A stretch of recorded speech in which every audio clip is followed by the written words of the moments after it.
The last thing I want to touch on here, well, besides the ballistics here, I've got to finish on the ballistics.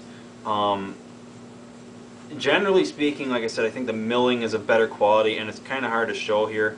I'm not going to zoom it in because then I'm going to have to stop the camera and zoom it in, or hold the camera up and, you know, focus on the actions and stuff. But you can look at any picture on any website, pretty much anywhere, or in a book about Mausers, and look at the quality of the milling on these Mausers here over the quality of the milling or the lack thereof on the Mosin Nagant. They're not always, I'd say, generally speaking, the M9130, the M9130 off the shelf is generally going to be less accurate than a Mauser. I've shot Mauser, and they're just ridiculously accurate. The Soviets, you've got to understand, they say, okay, we've got these snipers like Vasily Zaitsev, or this Finnish sniper Hayo, or whatever his name is,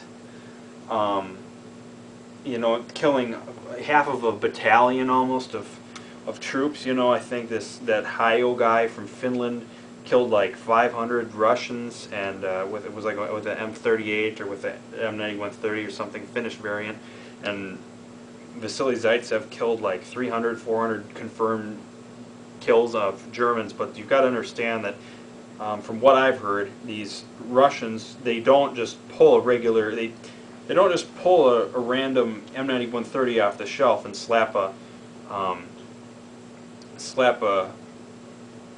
scope on the thing. You know, they hand pick these Russian rifles. They hand pick these M9130s for their accuracy and for their performance before they gave them to the snipers. So the M9130 that the snipers were using was was more of a creme de la creme of M9130s. It was pretty much the nicest M9130s that they would have, and they would give them to the snipers. But generally speaking, I think that the run-of-the-mill M9130s are not quite as nice as the run-of-the-mill Kar 98s. That's just kind of what I've...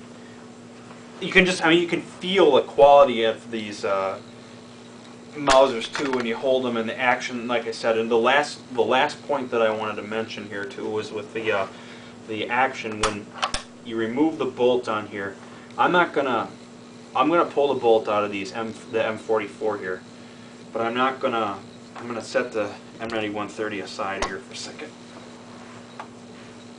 because the M44 is going to be easier to work with because it's a carbine here. But I'm going to disassemble. I'm going to stop the video and I'm going to zoom it in here.